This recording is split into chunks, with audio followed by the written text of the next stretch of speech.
এই প্রচন্ড গরমে ক্ষণিকের জন্য হলেও শরীর মন প্রাণ ঠান্ডা রাখার একটাই মাত্র উপায় হলো ঠান্ডা ঠান্ডা কোনো রকম পানীয় শরবত কিংবা আইসক্রিম বা ডেজার্ট খাওয়া। আর এই গরমে খাওয়ার মতন তরমুজের শরবতের রেসিপি কিন্তু আমি অলরেডি শেয়ার করেছি ৩ রকম। এছাড়াও বিভিন্ন রকম শরবত লস্যি রেসিপি তো শেয়ার করেইছি। তার পাশাপাশি অনেক রকম আইসক্রিমের রেসিপিও কিন্তু আমার অলরেডি চ্যানেলে দেওয়া আছে। আপনারা চাইলে কিন্তু অবশ্যই আমার প্লে লিস্টে একবার চেক করে নিতে পারেন। সেখানে সমস্ত রকম সফট ড্রিঙ্কস বা আইসক্রিমের রেসিপি কিন্তু আলাদা করে প্লে লিস্ট করা রয়েছে, আপনারা চাইলে একবার দেখে নিতে পারেন। তবে আজকে আমি শেয়ার করছি তরমুজের আইসক্রিমের রেসিপি। এই তরমুজের আইসক্রিম বানানো কিন্তু ভীষণ সহজ আর খেতেও হয় অসাধারণ।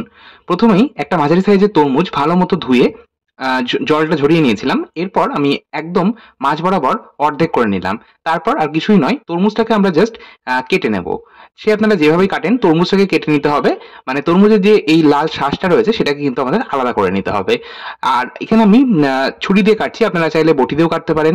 আবার চাইলে চামচের সাহায্যে অথবা আইসক্রিম স্কুপারের সাহায্যেও কিন্তু আপনারা তরমুজের এই লাল শাঁসটাকে স্কুপ করে নিতে পারেন। যাই হোক, তরমুজের লাল শাঁসটা স্কুপ করে নেওয়ার পর আমি এটা পেস্ট বানিয়ে নেব বা শরবত বানিয়ে নেব। তার জন্য প্রথমেই আমি গ্রাইন্ডিং জারের মধ্যে তরমুজের এই লাল শাঁসটা দিয়ে দিলাম। তবে আমি আলাদা করে আর তরমুজের বীজ আলাদা করছি না, আপনারা চাইলে তরমুজের বীজ আলাদা করতেই পারেন।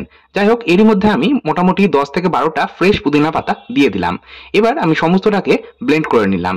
দেখুন আমার তরমুজের শরবত কিন্তু মোটামুটি তৈরি, তবে এর মধ্যে আরো কিছু উপকরণ যাবে। যেহেতু আমি তরমুজের পরিমাণটা বেশি নিয়েছি, সেক্ষেত্রে দুটো ব্যাচে আমি তরমুজের এই পেস্টটা বানাচ্ছি।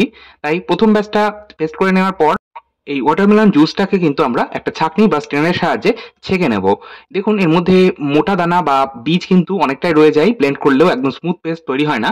কাজেই আমাদের এটা কিন্তু একবার ছেঁকে নিতে হবে। ছেঁকে নিলে একদম ক্রিস্টাল ক্লিয়ার বা পিওর একদম ওয়াটারমেলন জুসটা আমরা পেয়ে যাব। যাই হোক, সেকেন্ড ব্যাচটাকেও আমরা একইভাবে পেস্ট করব বা ব্লেন্ড করে নেব। তবে তার জন্য এর মধ্যে আমি একইভাবে বেশ খানিকটা পুদিনা পাতা ব্যবহার করেছি, আর এরই সাথে আমি একটু ধনেপাতা ব্যবহার করলাম।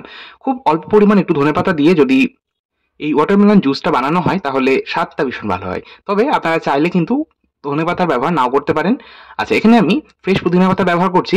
আপনারা কিন্তু চাইলে এখানে পুদিনা পাতার পাউডার ব্যবহার করতে পারেন, মানে শুকনো পুদিনা পাতার গুঁড়োও কিন্তু ব্যবহার করতেই পারেন। যাই হোক, একইভাবে আমি সেকেন্ড ব্যাচের যে জুসটা বানালাম সেটাকেও কিন্তু ছেঁকে নিলাম। এবার আমি সরাসরি যে কড়াইয়ের মধ্যে আমি এই আইসক্রিমটা বানাবো তার মধ্যে কিন্তু আমি জুসটা ছেঁকে নিয়েছি। এবার এরই মধ্যে আমি দিয়ে দিলাম সামান্য একটু লবণ।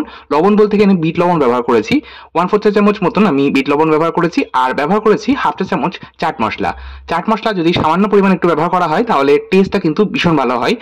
যদি আপনারা শুধুমাত্র তরমুজের শরবত বানাতে চান সেক্ষেত্রেও ব্যবহার করতে পারেন। আবার এই যে আইসক্রিম বানাচ্ছি, আইসক্রিমের জন্য কিন্তু একটু চাট মশলা দেওয়া যেতেই পারে, স্বাদটা কিন্তু ভীষণ ভালো হয়। এর পাশাপাশি আমি এর মধ্যে কিন্তু 1 চামচ কর্নফ্লোর ব্যবহার করেছি।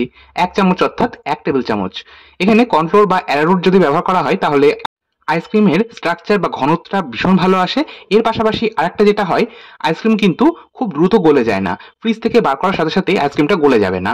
শুধুমাত্র যদি এই ওয়াটারমেলন জুস দিয়ে আইসক্রিমটা বানানো হয়, মানে ওয়াটারমেলন জুসটাকে যদি আমরা আইসক্রিম মোল্ডের মধ্যে ঢেলে জমাতে দিই তাহলে কিন্তু তার স্ট্রাকচারটাও ভালো আসবে না, আর সরাসরি ফ্রিজ থেকে বের করার সাথে সাথে কিন্তু দেখবেন আইসক্রিমটা গলে যাবে। শুধুমাত্র ওটা বরফ থাকবে, তো সেই জন্য কিন্তু বার করার সাথে সাথে গলে যাবে। তাই সামান্য একটু কর্নফ্লোর দিলে সেই অসুবিধাটা কিন্তু হয় না।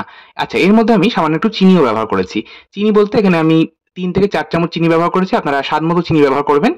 এছাড়াও তরমুজটা যতটা মিষ্টি হবে তার উপরেও কিন্তু চিনিটা নির্ভর করছে। তরমুজ যদি বেশি মিষ্টি হয় তাহলে কিন্তু চিনি কম ব্যবহার করলেও হবে।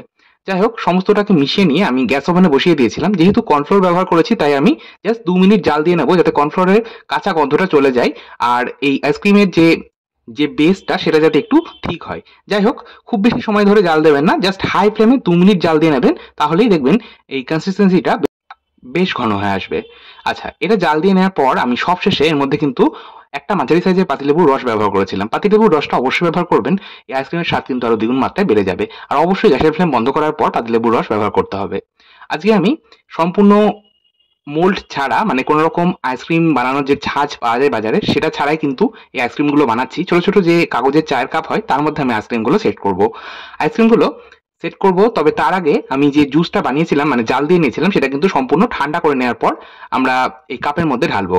সম্পূর্ণ ঠান্ডা হয়ে গেছে, 30 মিনিট রেখে দিয়েছিলাম। তারপর 30 মিনিট পর আমি কাপের মধ্যে 1 হাতা করে এই জুসটা ঢেলে নিলাম। তারপর আমি ওপরটা একটু ফয়েল পেপার দিয়ে মুড়ে নিলাম। একটা ছুরি দিয়ে ওপরটা হালকা করে একটু কেটে দিয়ে আমি ওই যে চাট খাওয়ার বা আইসক্রিম খাওয়ার যে ছোট ছোট পপসিকল স্পুনগুলো পাওয়া যায় সেইগুলো আমি এইভাবে মাঝ বরাবর গেঁথে দিলাম।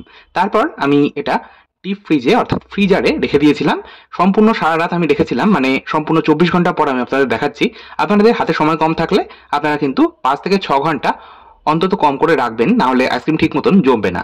সম্পূর্ণ আমি একদিন পর আপনাদের দেখাচ্ছি। দেখুন আইসক্রিম কিন্তু খুব সুন্দরভাবে জমে গেছে। আমি কাপগুলো এইভাবে কেটে নিচ্ছি।